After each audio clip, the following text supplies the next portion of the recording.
Hello guys, आज हम पढ़ने जा रहे हैं कॉर्पोरेट टैक्स। उसमें हम पढ़ेंगे शटडाउन और कंटिन्यू डिसीजंस कि अगर बिजनेस को लॉस होता है तो उसे शट डाउन कर देना चाहिए या उसे कंटिन्यू कर देना चाहिए। तो इससे रिलेटेड क्या क्या टैक्स प्रोविजंस होते हैं, क्या रूल्स होते हैं, ठीक है, किस तरीके से इसको हैंडल किया जाता है, उसके बारे में आज हम सब पढ़ेंगे। सो एंड तक देखिएगा वीडियो। Let's start. देखो, बिजनेस में जो होता है लॉस को एग्जिस्ट करता है। जितने चांसेस प्रॉफिट के होते हैं उतने ही चांसेस लॉस के भी होते हैं। तो बिजनेस में लॉस बहुत सारे कारणों से हो जाता है, जैसे कि फर्स्ट, फॉल इन डिमांड, कि प्रोडक्ट की डिमांड कम हो गई है तो ऑब्वियस सी बात है प्रोडक्ट बिकेगा नहीं, पैसा कहाँ से आएगा, तो बिजनेस बंद करना पड़ जाएगा, लॉसेज होंगे उसमें।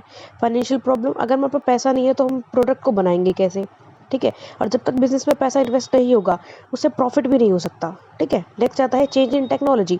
अगर हमारे प्रोडक्ट बनाने की जो टेक्नोलॉजी है वो पुरानी हो चुकी है और टेक्नोलॉजी नई की वजह से हमारा जो पुरानी टेक्नोलॉजी वाला प्रोडक्ट है वो नहीं बिक रहा है, तो ऑब्वियस सी बात है हमें लॉसेस होने वाले हैं। इसका एग्जांपल ले लेते हैं। जब से कलर टीवी, अब तो कर एलईडी आने लग गए हैं, ठीक है।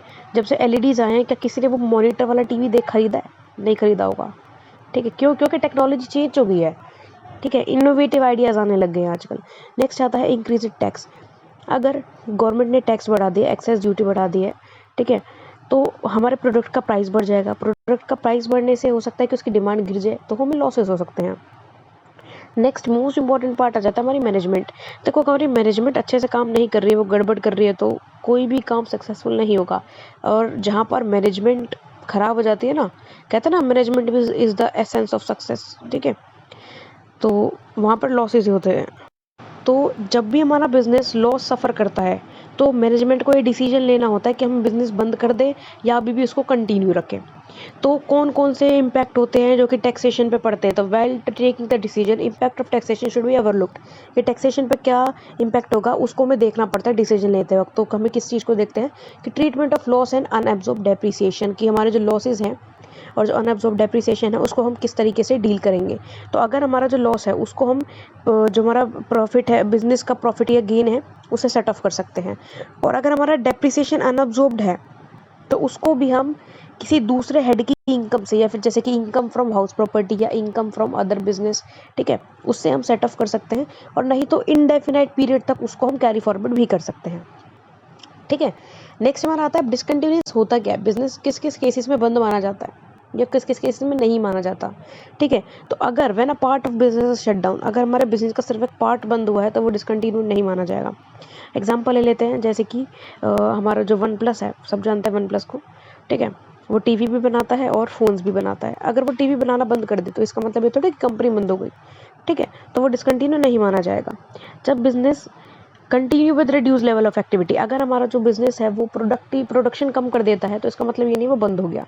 हाँ, वो पहले 100 प्रोडक्ट बनाता था सपोज, अब वो 50 प्रोडक्ट बना रहा है बट बंद नहीं हुआ है, डिसकंटिन्यू नहीं माना जाएगा। तो इसी मामले में हमारी सुप्रीम कोर्ट ने भी एक स्टेटमेंट दी थी कि supreme court has held, supreme court ने कहा था कि बिजनेस कंटिन्यू है या नहीं है वो हम कैसे डिसाइड करेंगे।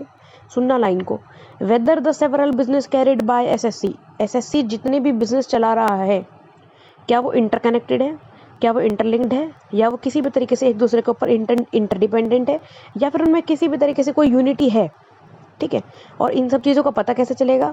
It can be due to existence of, अगर उनकी मैनेजमेंट कॉमन है, या फिर उनका हेड ऑफिस कॉमन है, या फिर उनका प्लेस ऑफ बिजनेस जहाँ वो बिजनेस करते हैं वो जगह सेम है, या फिर उनकी एडमिनिस्ट्रेशन सेम है, तो वो इंटरकनेक्टेड, इंटरलिंक, इंटरडिपेंडेंट माने जाएंगे।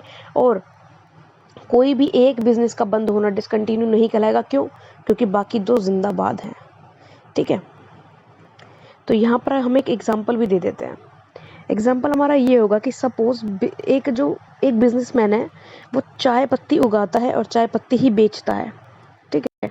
अब उसने क्या करा, चाय पत्ती बेचना बंद कर दिया, लेकिन मशीनें अभी भी अपने पास रखी हुई हैं एज इट इज। अब कुछ समय बाद वो क्या करता है, चाय पत्ती छोड़कर ग्रीन टी बेचने लग जाता है। बेच तो चाय रहा है ना, मशीन्स भी वही यूज़ कर रहा है, जगह भी वही है, बस प्रोडक्ट बदल दिया। तो इस केस में भी डिसकंटिन्यूड नहीं माना जाता है बिजनेस। Got it? हो सकता है आपको एग्जांपल समझ में आ गया होगा, ठीक है। तो अब हम देखते हैं कि किस किस केस में बिजनेस को डिसकंटिन्यू नहीं माना जाता है। थोड़ा और हम डीप जाते हैं इसमें। तो फर्स्ट पॉइंट आता है, अगर हमारा बिजनेस जो है एक जगह से दूसरी जगह शिफ्ट हो जाए, एक शहर से दूसरी जगह शिफ्ट हो जाए, या फिर एक मार्केट से दूसरी मार्केट में शिफ्ट हो जाए, तो वो डिसकंटिन्यूड नहीं माना जाता है। Next, where one and other department are close down, अगर एक या एक से ज़्यादा डिपार्टमेंट बंद कर दिए हैं तो भी बिजनेस डिसकंटिन्यूड नहीं माना जाएगा। कोई एक डिपार्टमेंट में अगर चल रहा है ना, अगर हमारे 50 डिपार्टमेंट थे, 50 में से एक भी चल रहा है ना, तो भी बिजनेस जो है डिसकंटिन्यूड नहीं माना जाएगा, जिंदाबाद है हमारा बिजनेस। ठीक है, टैक्स के पॉइंट ऑफ व्यू से था ये।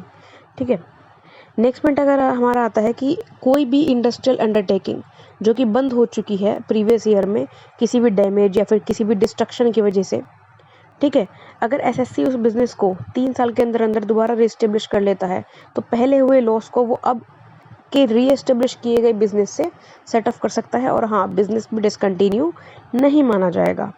ठीक है, नेक्स्ट पॉइंट आता है हमारा कि loss can be set off by same person who suffered it, जो करेगा वो भरेगा, कि लॉसेस जिसने किए, जिसके कारण लॉस हुआ, वही इंसान उसको भुगतेगा भी, उसको ख़त्म भी करेगा।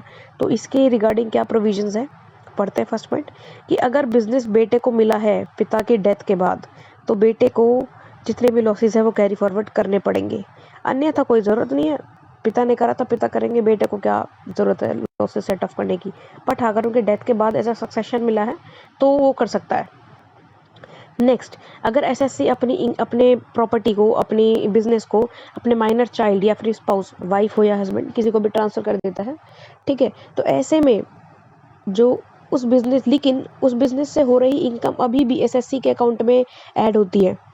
तो ऐसे में क्या होता है कि एसएससी पहले हुए लॉसेस को अब जो इनकम उस बिजनेस से ऐड हो रही है ना उसके अकाउंट में, उससे सेट ऑफ कर सकता है। ठीक है, नेक्स्ट पॉइंट हमारा आता है, अगर बिजनेसेस, अब हमारी कंपनी जो है अमेलगमेट हो रही है तो वो अपने लॉसेस को अमेलगमेटिंग कंपनी, जो नई कंपनी बनेगी, उससे सेट ऑफ नहीं कर सकती। बट हाँ, इस रूल के लिए सेक्शन 72A में कुछ एक्सेप्शंस हैं, उन केसेस में वो लॉस सेट ऑफ कर सकती है। और हाँ, अगर आपको सेक्शन 72A समझना है, अमेलगमेशन पर, डीमर्जर पर पूरी वीडियोज़ आएंगी, तो प्लीज़ बने रहिएगा, चैनल पर सब्सक्राइब कर लीजिएगा और बेल बटन को क्लिक कर दीजिएगा ताकि जब भी वीडियो आए आपको पता चल जाए।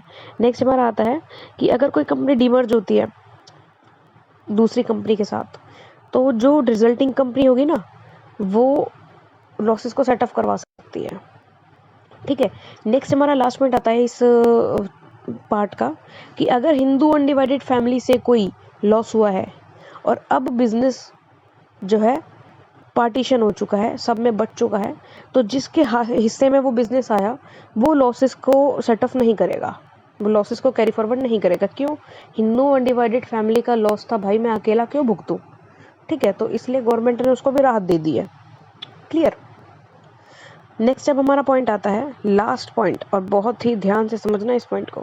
एक closely held company, closely held company का मतलब होता है ऐसी कंपनी जिसके मेजोरिटी ऑफ शेयर्स, ज़्यादा 51% से ज़्यादा शेयर्स कुछ ही लोगों के पास या फिर एक ही इंसान के पास है। तो एक क्लोजली हेल्ड कंपनी अपने लॉसेस को अपने इनकम के साथ जो है सेट ऑफ नहीं कर सकती, अनलेस जिस दिन प्रीवियस ईयर के आखिरी दिन 51% से ज़्यादा वोटिंग राइट उसके किसी ऐसे बंदे के पास थे जिसके पास 51% से ज़्यादा शेयर्स थे उस दिन, जिस दिन लॉस हुआ था। ठीक है, अगर लॉस वाले दिन आपका कोई शेयर होल्डर 51% से ज़्यादा शेयर्स का मालिक है, ठीक है, और उसके पास 51% से ज़्यादा वोटिंग राइट भी है, तो फिर सेट ऑफ हो सकता है, अनलेस सेट ऑफ नहीं हो सकता। ठीक है, अब इसके कुछ एक्सेप्शन दे रखे हैं यहाँ पर कि अगर वोटिंग पावर चेंज हो गई हो हमारे शेयर होल्डर के डेथ की वजह से, तो सेट ऑफ नहीं करेंगे।